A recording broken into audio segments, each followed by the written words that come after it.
নাই বদৰুদ্দিন আজমল আৰু হিমন্ত বিশ্ব শৰ্মা একে নেকি? গৌৰৱক চিনি পায়? হিমন্ত বিশ্ব শৰ্মা বুলি যদি আপোনাক দিব তাতে ধ কৰিবলৈ হলে আপোনাৰ অপজিট পাৰ্টিটো আপোনাৰ ষ্ট্ৰং হ'ব লাগিব। আপোনাৰ একো দালে নাই, এইখন লাংফাং চিঞৰি ঘূৰি ফুৰিছে। বিজেপি কংগ্ৰেছ এইবোৰ চব বাদ দিয়ক। হিমন্ত বিশ্ব শৰ্মা আজিৰ দিনত সৰ্বকালৰ সৰ্বশ্ৰেষ্ঠ এজন মুখ্যমন্ত্ৰী, এইটো অসমৰ ৰাইজে স্বীকাৰ কৰিব।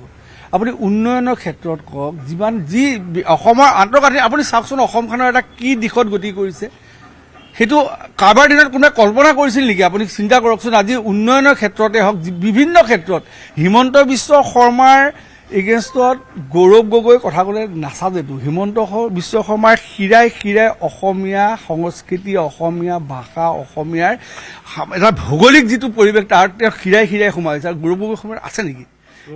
নাই অসমীয়া হয়, কিন্তু যিজন শুদ্ধকে অসমীয়াতে ক'ব নাজানে। আপুনিও দেখিছে, ময়ো দেখিছোতো। শুদ্ধকে যিজন মানুহে এটা অসমীয়া ক'ব নাজানে সেইজনে অসম ৰক্ষা কৰিব, সেইটো আৰু আপুনি কল্পনা কৰিব পাৰে। চাওক এটা কথা, আপুনি গৌৰৱ গগৈ আজি চাওকচোন, আপুনি অসমৰ উন্নয়নৰ কথা গৌৰৱ গগৈৰ কথা শোভা পায় নেকি? কওক। তেখেতসকলে আঙুলিৰ থাৰত নাচে। এই কি তেখেতসকলৰ প্ৰেচিডেণ্ট কি খাৰ্গে নে কি তেখেতৰ পুতেক, আৰু তেখেতে যে ক'লে এই যে আপোনাৰ জাগিৰোডত যিটো ছেমি কণ্ডাক্টৰটো অসমত হ'ব নালাগে বুলি কোৱা নাছিল জানো? এষাৰ মাত মাতিলে নে কওক। অসমৰ অন্তৰত যদি অসমীয়াৰ এটা তেজ থাকে তেওঁ কিন্তু অপ'জ কৰিলেহেঁতেন যে এইটো কথা নক'ব। হয়, ভাল হৈছে। অসমত আৰু দুটা এনেকুৱা ইণ্ডাষ্ট্ৰী হওক, অসমৰ দ্বাৰা সংস্থাপিত হওক, অসমৰ যিখিনি ডাঙৰ ডাঙৰ ইঞ্জিনিয়াৰ, যিখিনি ডাঙৰ ডাঙৰ কাৰিকৰী দিশত হেৰি লৈছে, বাহিৰত আছে, কেৰেলাত আছে, বেংগলোৰত আছে, সেইখিনি ইয়াত আহি সংস্থাপিত হ'ব, তেতিয়াহে অসম উন্নয়ন হ'ব। নহ'ব জানো? আৰে চাওক, কেলে ক'ব হে, কেলে ক'ব? হিমন্ত বিশ্ব নাই বদৰুদ্দিন আজমল আৰু হিমন্ত বিশ্ব শৰ্মা একে নেকি? বদৰুদ্দিন আজমল, বদৰুদ্দিন কোন? হুইজ বদৰুদ্দিন? মই কৈ আছো হুইজ বদৰুদ্দিন আজমল। আজি মই কৈছো হুইজ হেৰি, এইটো কি আছিল ইয়াৰ গৌৰৱ গগৈ। হুইজ গৌৰৱ গগৈক চিনি পায়? মোৰ ছোৱালী নালাগে, মোৰ যদি সৰু সৰু বাচ্ছা আজি 10টাক আপুনি খুৰাক গৌৰৱৰ ফটোখন আৰু হিমন্ত বিশ্ব ফটোখন যদি উলিয়াই দিয়ে, তেতিয়াহ'লে মানুহ কোন চিনাকি কৰি দিব আপোনাক? হিমন্ত বিশ্ব শৰ্মাক অসমৰ ৰাইজ লগ খাই এইবাৰ 26 চনত পুনৰবাৰ মুখ্যমন্ত্ৰী পাতিব। হিমন্ত বিশ্ব শৰ্মাক হুইজ হিমন্ত বিশ্ব শৰ্মা অসমৰ ৰাইজে নকয়। অসমৰ ৰাইজে বুজি পায় নহয়, অসমীয়া যিখিনি এটা উঠি অহা ল'ৰা ছোৱালী সিহঁতে বুজি পায় নহয় ক'ত সংস্থাপন আছে। আৰে আপোনাৰ দেউতাৰ দিনত চাকৰি পাবলৈ কিমান পইচা দিব লাগিছিল আপুনি সোধক না। আপোনালোকৰ লালু পাঞ্জাবী এতিয়াও আছে নহয়, হুছেইন টুছেইন এইসকল, সোধক কিমান পইচা দিব লগা হৈছিল। আৰু এতিয়া ল'ৰা ছোৱালীয়ে চাকৰি পোৱা ল'ৰা ছোৱালী ঘৰলৈ গৈ সোধক, হুইজ হিমন্ত বিশ্ব শৰ্মা বুলি যদি কয় আপোনাক দিব তাতে আপুনি ওলাই আহিব নোৱাৰিব তাৰ পৰা। গতিকে এইবোৰ ৰাজনীতিক ক্ষেত্ৰখনত কথা ক'লে, আজিৰ দিনত ৰাজনীতিৰ সেই আগৰ ৰাজনীতি নাইতো। আপুনি কিবা আং বাং কথা ক'ব, মানুহ আজিকালি চবেই পঢ়া শুনা কৰে, চবেই জানে অসমীয়া সংস্কৃতি, অসমীয়া ভাষাৰ ওপৰত অসমৰ প্ৰতিজন মানুহৰ শিৰাই শিৰাই সোমাই আছে। আপোনাৰ নাথাকিব পাৰে ভাই, আপোনাৰ নাথাকিব পাৰে। গতিকে এইবোৰ কথা কৈ পেলাই মিছাই মানুহক বিভ্ৰান্তি কৰিম বুলি যদি ভাবিছে আপুনি ভুল ভাবিছে। আপোনাৰ সংগঠনটো দৃঢ় কৰক না, আমিও বিচাৰিছো যুদ্ধ এখন ভালকে হওক না। যুদ্ধ হ'বলৈতো আপোনালোকৰ নায়ে একো, কাৰ লগত যুদ্ধ কৰিব বিজেপি? এতিয়া যুদ্ধ কৰিবলৈ হলে আপোনাৰ অপজিট পাৰ্টিটো আপোনাৰ ষ্ট্ৰং হ'ব লাগিব। আপোনাৰ একো দালে নাই, এইখন লাংফাং চিঞৰি ঘূৰি ফুৰিছে। আপোনাক কাইলৈ পঢ়িলে মানুহে সুধিব হুইজ আমাৰ এইটো কি গৌৰৱ গগৈ, হুইজ গৌৰৱ গগৈ সুধিব অসমৰ মানুহে, সেইটোহে সুধিব পাৰে। হুইজ হিমন্ত বিশ্ব শৰ্মা অসমৰ মানুহে আজি সোধাৰ প্ৰশ্ন নাই, কাৰণ তেখেতক চিনি নোপোৱা মানুহ নাই নহয়। কাক সোধে? বদৰুদ্দিন আজমলক মানুহে চিনি পায় নেকি? কোন বদৰুদ্দিন আজমল? বদৰুদ্দিন আজমলৰ লগত হিমন্ত বিশ্ব শৰ্মাকটো পায়। আপুনিতো আৰু অকণমান আপোনালোকৰ দলটোক আৰু এখন তললৈ লৈ আছে। আপোনালোকে কি ধৰণৰ ৰাজনীতি কৰে মইতো বুজিয়ে পোৱা নাই। আপোনালোকৰ ৰাজনীতিটো ক'ত কি আছে, শিপাডাল কি আছেতো ভগৱান জানে। একো নাথাকিলে মনে মনে বহি থাক না, তেতিয়াও মানুহে আপোনালোকক ভাল পাব ক'ৰবাত কোনোবা এটা দিশত। গতিকে এনেই লাংফাং কথা কৈ মিছাই দলটো আপোনালোকে ডুবাইছে। ৰাজনীতি কৰক না, ৰাজনীতিহে কৰিব লাগে আপোনালোকে। আজিকালি ৰাজনীতিটো ভাই মানুহৰ আগৰ ৰাজনীতি চলি থকা নাই নহয়, এতিয়া ডিষ্ট্ৰাকটিভ মানে গোটেই কথাটোৱে বেলেগ ধৰণৰ হৈ গ'ল ৰাজনীতি। গতিকে সেই ধৰণৰ ৰাজনীতি কৰক, মানুহে ভাল পাব। তেখেতৰ লাজ নাই, কাৰণ গুৰুজনাৰ যি প্ৰতিষ্ঠা, যি আদৰ্শ, তাক যিহেতু বিগত কংগ্ৰেছ চৰকাৰ দিনত প্ৰতিষ্ঠা কৰিব নোৱাৰিলে, এতিয়া আমাৰ ৰজাই প্ৰতিষ্ঠা কৰিছে। গতিকে তেখেতে লাজত ইয়াতে আহিছে। Pakistani go back, Pakistani go back, Pakistani go back, Pakistani go back. Gaurav Gogoi গেলিল পচিল, গেলাম কোনোবা কিনে নেকি, গেলা বস্তু কোনোবা কিনে নেকি? গেলাত পৰিণত হ'ল গৌৰৱ গগৈ। তাৰ কোনো কাম নাই, কোনো কাম নাই। Pakistani go back, Pakistani go back, Pakistani go back, Pakistani go back, Pakistan. যিখিনি মানুহ গৌৰৱ গগৈৰ লগত দেখা পোৱা গ'ল, ভিতৰত সোমাইছে, তেওঁলোক বটদ্ৰৱাৰ মানুহ নেকি? তেওঁলোক যোন মানুহে নহওক, গেলামত এপাচি গেলামত এটা যদি গেলে তাৰ 100টাই গেলে, 100টাই গেলা। আৰু গেলা মানুহ ইয়াত পবিত্ৰ ভূমিলৈ আহিছে, লাজ পোৱা নাই, লাজ পোৱা নাই। লাজ পাব লাগে।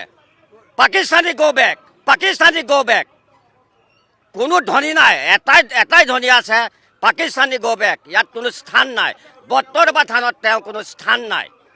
চাওক, আমি কি নিৰ্লজ্জভাৱে কংগ্ৰেছ দল তেওঁলোক আহিব লাজ পাব লাগে। তেওঁলোকৰ দিনত এইখন সত্ৰৰে ভূমি বাংলাদেশীক কোনে গতাই দিছিলে? তেওঁলোকে দিছিলে। উচ্ছেদিত কৰিব যাওঁতে বাধা কোনে দিছিলে? তেওঁলোকৰ এসময়ৰ মিনিষ্টাৰ ৰকিবুল হুছেইনে দিছিলে। আজি তেওঁলোক গুৰু এই বস্ত্ৰখন পিন্ধি আহিলে ইয়াত অসমীয়া নহয়। তেওঁলোক প্ৰকৃততে মুছলিম প্ৰেমী, তেওঁলোক পাকিস্তান প্ৰেমী দেখাই দিছে। আৰু আমি সত্ৰৰ ৰাইজে কেতিয়াও আমি পৰিৱৰ্তন দেখিছো। এই কি সত্ৰ আজি কি হৈ গ'ল? কাৰ দিনত হ'ল? তেওঁ যদি উন্নতি চাব হৈছে, উন্নয়ন চাওক, আৰু উন্নয়ন চাই তেওঁ ইয়াত স্পষ্টীকৰণ দিয়ক তেওঁলোকৰ দিনৰ সত্ৰ আজি সত্ৰৰ মাজত ডিফাৰেঞ্চ কি আছে। কিন্তু তেওঁ আহি ইয়াত ৰাজনীতি কৰিব, বিভিন্ন বেলেগ মানুহ আনি ইয়াত ৰাজনীতি কৰিব, সত্ৰৰ মানুহ আমি কেতিয়াও মানি নলওঁ। স্পষ্ট কথা আমাৰ। আজি এটা ৰেলী হৈছে, গৌৰৱ গগৈ আহিছে, তেওঁ আজি আমাৰ মহিলাসকলক তেওঁ পাৰ্টীয়ে গাড়ী মাৰি মাৰি আগবাঢ়িছে।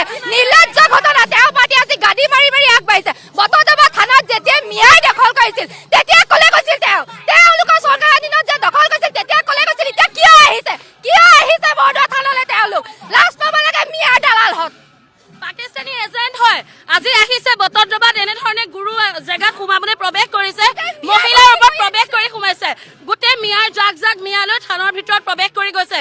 মানুহ কোনো ৰখিব পৰা নাইকিয়া। আমি এনে নেতা নিবিচাৰো। গাড়ী মাৰি বিচাৰিছে। যেতিয়া সত্ৰৰ ভূমি বেদখলকৃত হৈ আছিল, ক'ত আছিল তেওঁলোক? ক'ত আছিল? যেতিয়া গুৰুজনাৰ জন্মভূমি পবিত্ৰ স্থানলৈ আমাৰ তীৰ্থযাত্ৰী আহিবলৈ নগাঁৱৰ পৰা বৰদোৱাৰ 16 কিলোমিটাৰ পথ 2 ঘণ্টা সময় লাগিছিলে, প্ৰতিবাদ কৰিব লাগিছিলে, তেতিয়া তেওঁলোক ক'ত আছিলে? এতিয়া তেওঁলোক 15 মিনিটত নগাঁৱৰ পৰা বটদ্ৰৱা পাইছে। এয়াই হৈছে এই চৰকাৰখনৰ উন্নয়ন। আমি এই পবিত্ৰ বটদ্ৰৱা ধামৰ পৰাই কংগ্ৰেছক এটা প্ৰশ্ন সোধো। মহাপুৰুষ শ্ৰীমন্ত শংকৰদেৱৰ জন্মভূমিৰ পৰা 1 কিলোমিটাৰ আঁতৰত ৰামপুৰ সত্ৰ, য'ত মহাপুৰুষ শ্ৰীমন্ত শংকৰদেৱে আদি শিক্ষা পাঠ কৰিছিল। কংগ্ৰেছে আমাক সেই জেগাখিনি উলিয়াই দিব পাৰিব নে নোৱাৰে এইটো কওক। আৰু যদি নোৱাৰে তেতিয়াহ'লে বটদ্ৰৱা থানত কংগ্ৰেছ প্ৰৱেশ কৰিব নালাগে। মহাপুৰুষ শ্ৰীমন্ত শংকৰদেৱে য'ত আদি শিক্ষা গ্ৰহণ কৰিছিল, ৰামপুৰ সত্ৰ বৰদোৱা থানৰ পৰা 1 কিলোমিটাৰ দূৰ আৰু বালি সত্ৰৰ পৰা 1.5 কিলোমিটাৰ দূৰ, সেই জেগাখিনি আজি অচিনাকি মুখৰ ব্যক্তিৰ দখল ভূমিত আছে। গতিকে সেই জেগাখিনি কংগ্ৰেছে ইলেকশ্যনৰ আগত প্ৰকাশ কৰক, ৰাইজৰ আগত কওক যে আমি সেই সত্ৰভূমিখিনি উদ্ধাৰ কৰি দিম। যদি এই ক্ষমতা আছে তেতিয়াহ'লে কংগ্ৰেছে কওক। আৰু বটদ্ৰৱা থানত ৰক্ষণাবেক্ষণ দি পেলাই কোনে দখল কৰিছিল? অকল তুষ্টিকৰণৰ কাৰণে অসমৰ মহাপুৰুষ শ্ৰীমন্ত শংকৰদেৱৰ সত্ৰসমূহক ধ্বংস কৰা একমাত্ৰ দল হ'ল কংগ্ৰেছ। আৰু তেওঁ এই মেছেজটো তেওঁ দিব নালাগে যে আমি তীৰ্থযাত্ৰী, তেওঁ তীৰ্থযাত্ৰী হিচাপে যদি আহিলেহেঁতেন আমি তেওঁক আদৰণি জনালো হ'লে। কিন্তু তেওঁ ৰাজনৈতিক ৰেলী কৰিছে। মাটি বচাওক, তেওঁ শ্লোগানটো চাওক, মাটি বচাওক, জাতি বচাওক। কি মাটি বচাব আহিছে তেওঁ? কি মাটি বচাব ইয়াত? কি জাতি বচাব তেওঁ? আজি যে তেওঁ আবিৰ্ভাৱ ক্ষেত্ৰ চাই আহক, 300 কোটি টকাৰে নিৰ্মিত আবিৰ্ভাৱ ক্ষেত্ৰ চাই আহক।